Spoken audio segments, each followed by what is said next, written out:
आज मैं आपके लिए एक कहानी लेके आया हूँ। यह स्टोरी क्या सिखाती है, यह आपको पूरी कहानी पढ़ने के बाद ज़रूर पता चल जाएगा। तो चलिए शुरू करते हैं। हिमालय के पहाड़ों में एक घना जंगल था। उस जंगल का राजा एक शेर था। शेर अपनी पत्नी शेरनी और 2 शावकों के साथ जंगल में रहकर राज करता था। शेर के राज्य में पूरे जंगल में मंगल था। जंगल के सभी प्राणी खुशी खुशी और निर्भय होकर विचरण करते थे। अपने बलशाली राजा शेर के संरक्षण में उन्हें कोई भय नहीं था। जंगल में प्रवेश करने वाले किसी भी दूसरे शक्तिशाली और खूंखार जानवर को शेर पटकनी देकर मार डालता था। राजा शेर का पूरा मंत्रिमंडल था, जिसमें भालू, जिराफ, तेंदुआ, हाथी, बाघ से लेकर खरगोश तक के जानवर शामिल थे। एक बार जंगल में कुछ शिकारियों ने प्रवेश किया। शिकारियों को यह खबर भी थी कि जंगल में शेर और उसका परिवार है, जिनको मारकर उनकी खाल से खूब माल कमाया जा सकता है। जंगल में शिकारियों के प्रवेश की सूचना गुप्तचर सियान ने राजा शेर को दी। शिकारी दल के प्रवेश करने की खबर सुनकर महामंत्री भालू ने राजा शेर को परिवार सहित कुछ दिनों के लिए पहाड़ की चोटी पर बनी गुफा में जाने की सलाह दी और कहा कि उन शिकारियों के झुंड से हम सब निपट लेंगे। अपने महामंत्री के मुंह से ऐसी बातें सुनकर शेर ने असहमता से सिर हिलाते हुए कह दिया कि शिकारियों के झुंड से वह खुद निपटेगा। शेर को आगे बढ़ता देखकर पूरे मंत्रिमंडल और जंगल वासियों में अद्भुत हौसला आ गया। सेनापति बाघ ने राजा शेर को सलाह दी कि शिकारी जंगल में घुसें, उससे पहले ही हम उन पर हमला कर देते हैं, जिससे वे सब भाग जाएंगे।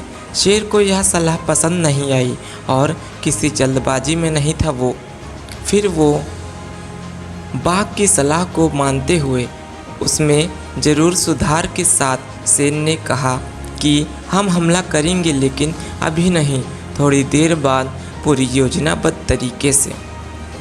शेर के अपने मंत्रियों के साथ गुप्त मंत्रण की शिकारियों से निपटने के तरीके पर सभी सवाल को ध्यान से सुना।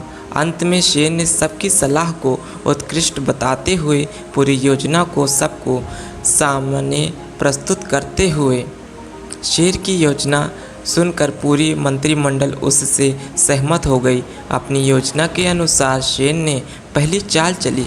जंगल की सभी मधुमक्खियों को उसने बुलवावा भेजा। कुछ ही देर में जंगल की सारी मधुमक्खियाँ इकट्ठा हो गईं। शेर ने उनको शिकारियों के झुंड को घायल करने का आदेश दिया।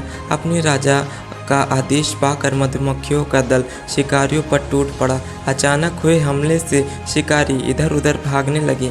मधुमक्खियों के काटने से शिकारी घायल हो गए थे। मधुमक्खियों से बचने के लिए शिकारियों के दिमाग में एक उपाय सूझा। वे सब पानी के तालाब की ओर भागे, जिसमें डुबकी लगाकर वे उनसे तुरंत रूप से बच सकें। तालाब से कुछ दूर पर ही शिकारियों के पांव अचानक ठिक गए। उन्होंने देखा कि बहुत सारे मगरमच्छ तालाब के किनारे पर इधर उधर घूम रहे थे। अपने आँखों के सामने मौत खड़ी देखकर शिकारी उल्टे पांव वापस भागे, लेकिन तब तक मधुमक्खियों ने उन्हें काफ़ी घायल कर दिया था। आँखों पर काटने से सबकी आंखें सूज गई थीं। शिकारियों ने शिकार की इच्छा छोड़कर वापस सही सलामत घर लौटने में भलाई समझी। लेकिन तभी बीच में शेर की सेना ने बाघ की अगुवाई में हमला बोल दिया। आँखों में दर्द और थकान की वजह से वे सब ज़्यादा भाग नहीं सके और सभी शिकारी खुद ही शेर की सेना का शिकार हो गए। अपने राजा शेर की सूझबूझ से पूरी जंगल बच गया था। सभी ने अपने राजा की शान में जय जयकार की। यह कहानी इतनी ही नहीं है, इसके भीतर ऐसे कई बिंदु आ गए हैं जिन्हें शायद हम पढ़ते समय नज़रअंदाज कर गए होंगे।